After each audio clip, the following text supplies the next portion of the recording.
4장에서 배우는 내용은 고3 수능 볼 때까지 계속 남아. 계속 나오고 처음에 배울 때 한번 정확하게 이해하면 이게 틀릴 일이 전혀 없어. 그런데 그렇지 않으면 나중에 이게 헷갈릴 수 있으니까 일단 지금 처음 배울 때 그냥 잘 봤으면 좋겠고 그냥 이런 얘기야. 제목은 뭐라고 돼 있냐면 도형의 이동이라고 돼 있어. 가령 무슨 얘기냐면 어떤 도형이 있다고 쳐봐.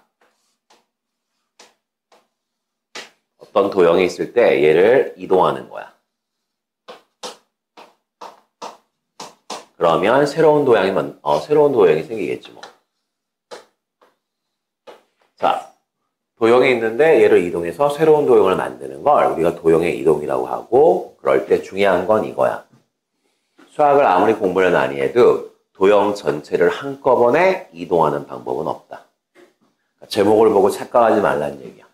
도형을 이동한다고 했을 때 그럼 도형을 내가 한꺼번에 한 방에다 옮길 수 있겠구나 라고 하는 건 수학에서 없어. 수학에서는 오직 점을 옮길 수밖에 없어. 제목은 도형의 이동이라고 돼 있고 우리 교재에서도 계속 도형의 이동이 나오는데 핵심은 뭐냐면 사실 우리가 옮기는 건 점을 하나씩 옮기는 거야.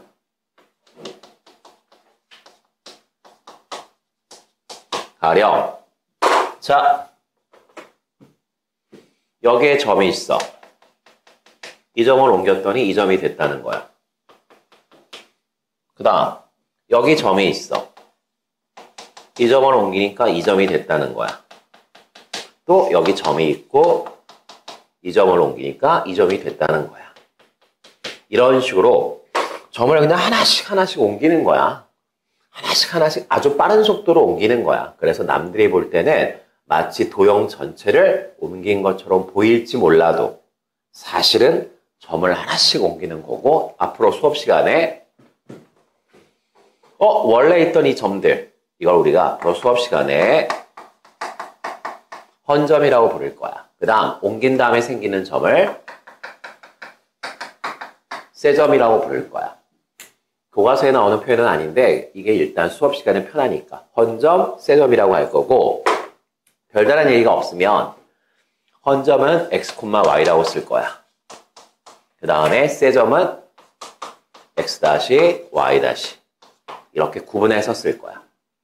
구분해서 쓸 거고 선생님이 왜 다시를 찍어요? 라고 한다면 헌점과 세점이 섞여 있는 그러한 표현에서는 구분하기 위해서 저렇게 다시를 찍어. 근데 만약에 세점끼리만 모여있다고 쳐봐. 다 옮겨서 여기 전부 다 이제 세점들만 모여있어. 그리고 헌점은 관심 없어. 그때는 굳이 이때는 프라임을 붙일 필요가 없겠지. 헌점과 세점이 섞여있는 표현에서는 구분하기 위해서 프라임을 찍는다. 근데 만약에 세점들만 모여있다면 그때는 더 이상 구분할 대상이 없으니까 프라임을 떼버릴 거다. 이 정도를 일단 기본적으로 알고 있었으면 좋겠어. 자, 그래서 일단 이동이라고 나왔는데 이동의 종류에는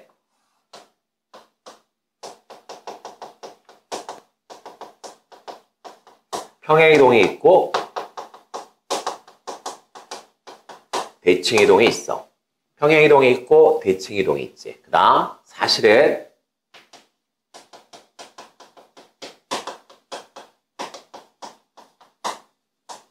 확대 축소이동도 있고요. 그 다음에 회전이동. 하여간 이렇게 크게 물론 여기다 축을 이동하는 것도 있는데 그건 교과 과정에서 사라진 지가 너무 오래됐으니까 이동은 얘들아 이렇게 여러 가지가 있지. 평행이동도 있고요. 대칭이동도 있고요. 확대해서 옮기는 것도 있고요. 축소해서 옮기는 것도 있고요. 회전시키는 것도 있어. 그런데 일단 절대 시험에 나오지 않는 거. 얘는 시험에 나오지 않아. 교과에서 한 15년 전에 사라졌기 때문에 시험에 나올 수 없어. 그 다음 문제는 이거야. 1학년 때는 지금 우리가 공부하는 건 이것만 배워.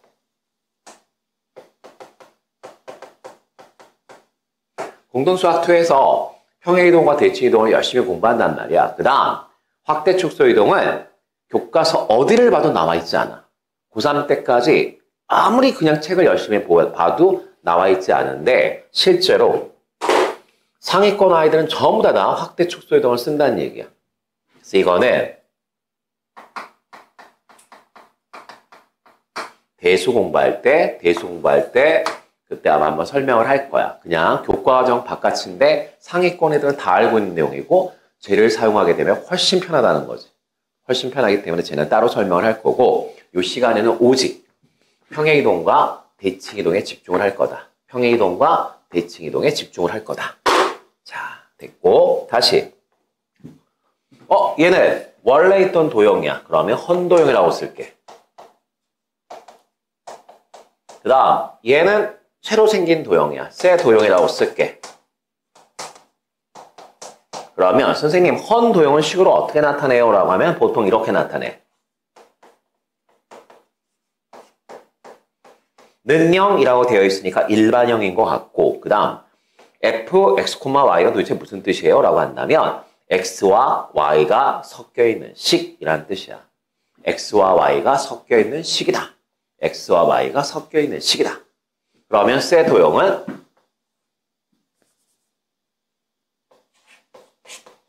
x-와 y-가 섞여있는 식이다. 이렇게 쓸 거야.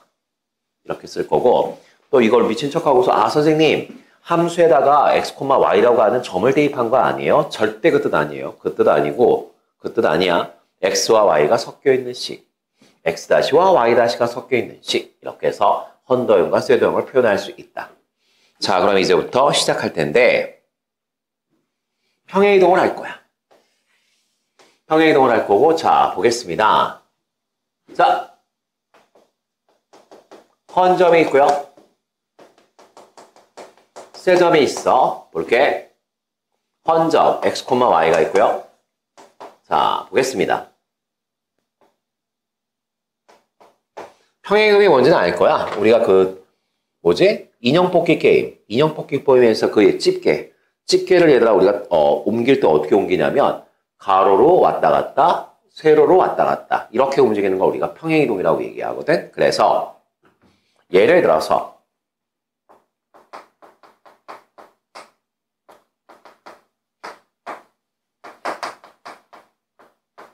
자, x축 방향으로 이만큼, y축 방향으로 3만큼 평행이동을 시켜봐 라고 한다면 무슨 뜻이냐면 x축 방향이라는 건 가로야.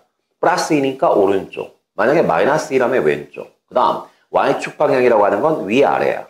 위아래고 플러스 3이니까 위쪽. 만약에 마이너스 3이라면 아래쪽. 뭐 이런 거겠지. 좌우로 움직이고 위아래로 움직이고 뭐 이렇게 움직이는 거 이게 평행이동이거든. 그러면 뭐 외울 것도 없어.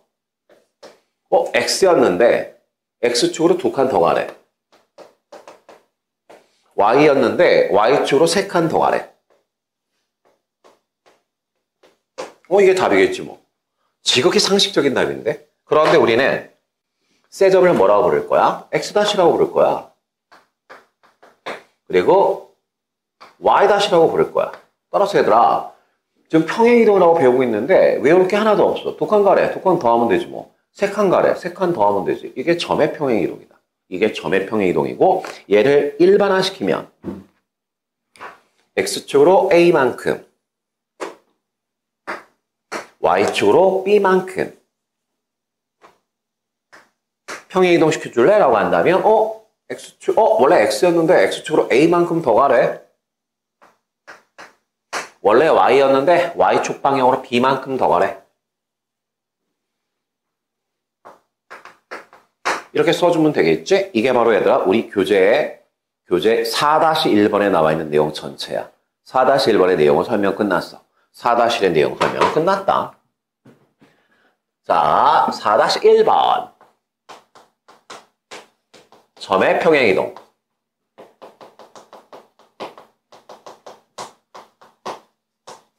자, 이렇게 해서 얘들아 4-1번은 너무나 쉽게 해결이 됐어.